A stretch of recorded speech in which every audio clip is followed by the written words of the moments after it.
At, yan. Meron akong script today. O, 'di ba? May bago. May bago, guys.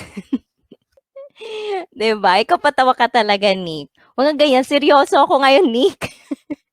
I'm serious. O, 'di ba? Pero hindi.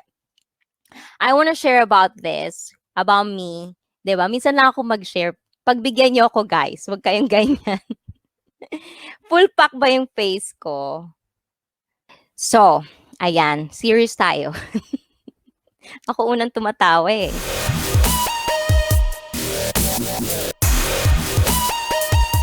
Every Saturday, let's get mentally fit. Gusto ko munang ilaan tong oras na to share something I've learned. Yan, o, diba? And I wanna share something about me and about sa YouTube channel na to, which is ICEE Fitness PTPH. And if you're still not subscribed, please subscribe lang kayo, diba?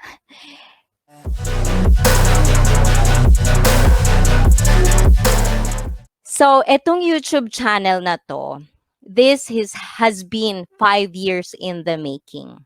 5 years po ito, guys. Kasi kung alam nyo naman, guys, at kung may mga nakakakilala sa akin ng totoo, I'm not really a social media person, 'di ba? I value my privacy and I value the privacy of people that I really love and close to me. Especially yung mga tao na alam kong ayaw nilang sumali sa kabaliwan ko sa YouTube. O, 'di ba?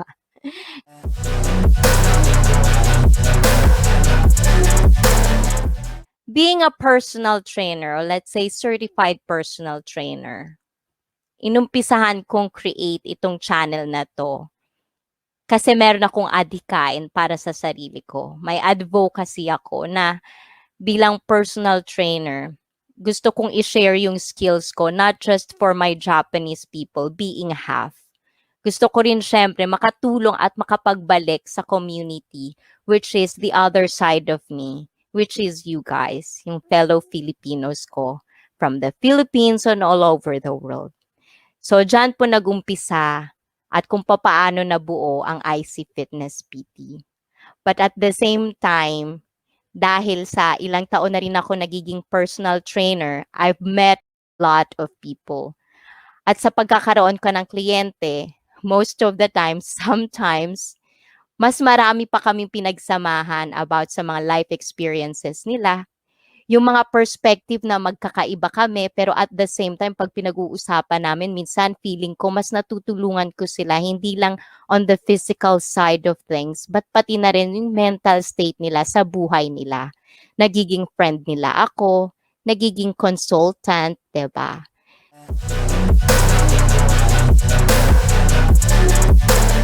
So I thought, when I go into YouTube, when I became a YouTuber, naisip ko, I love doing live stream. And what's the best way to do these things that I really love is to communicate with you people. Yan. Pag-usapan natin yung iba't ibang topic na napakahirap pag-usapan kasi minsan taboo or minsan naman kasi napag-iinitan o nagkakainitan. Pero etong live stream na to, I want it to be a safe space community. Walang judgment, walang personalan, trabaho lang. Ay, hindi. Walang personalan, but I want this to be safe. I really want it to be safe na pwede kayong pumunta every Saturday, 7:35 p.m., kung saan lahat ng stress nyo sa isang linggo dito natin ilalabas. Dito natin pag-uusapan kasama ng ating piling-piling guest, 'di ba? Yun yun.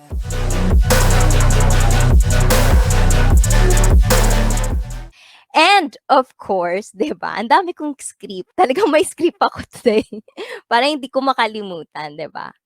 Pinasok ko tong mundo ng YouTube knowing na alam ko may mga responsibility ako na kailangang punuin. May mga character ako na kailangan kong baguhin. Kasi hindi naman porket nakikita niyo ako sa camera, yan. Kung tutuusin kung eto, kung ano yung nakikita nyo ngayon, eto na ako ngayon, tanggapin nyo. Wala kayong magagawa, di ba? Pero eto na ako, but at the same time, I know the responsibility of being a live streamer. Sa ugali ko, may mga weakness ako which sometimes I speak my mind freely. Napaka-prangka kong tao.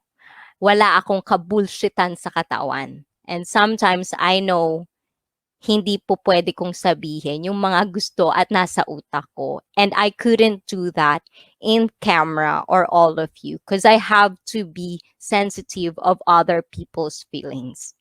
With that said, every Saturday, one-on-one live streaming taught me a lot of things. And one thing that I've learned as of recently is that being a live streamer, we have the responsibility to entertain you guys, yung mga viewers sa baba. This channel is not just para sa akin. Unang-una ginawa ko to kasi advocacy kong makatulong. Advocacy kong makipag-usap, magkaroon ng kaibigan in and out of my daily life.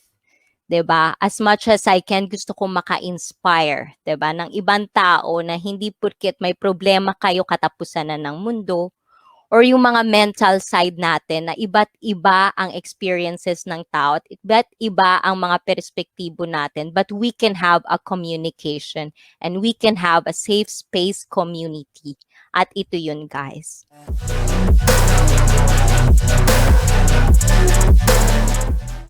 And of course, yung responsibility din bilang live streamer is I want to share awareness because this is the best platform I could ever think of.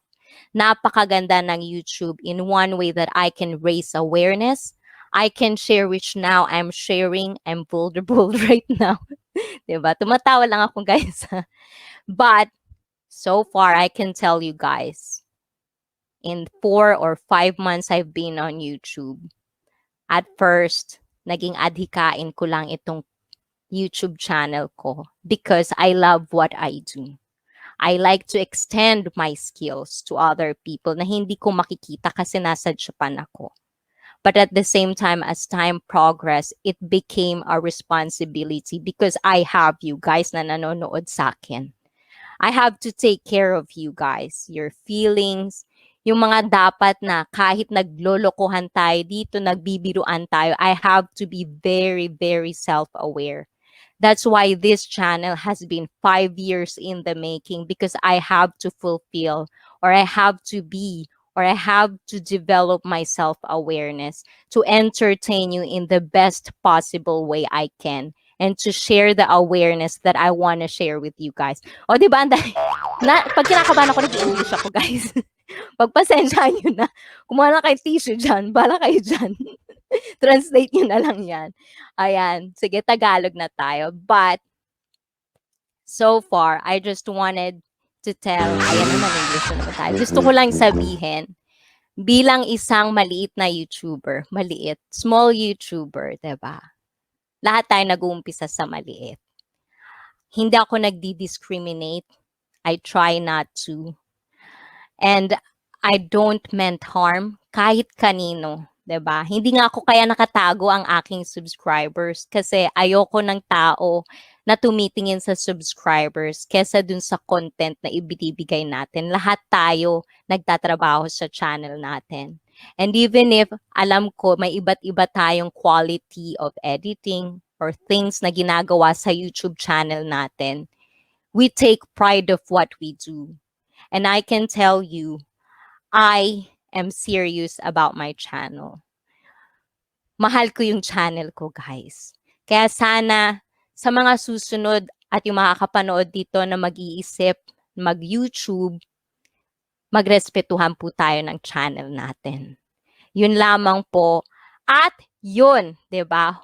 Sa buhay, kailangan hindi porket we don't have to entertain people in the expense of hurting someone else's feelings. Yun po yung mga natutunan ko sa pagiging live streamer in the past months of my life.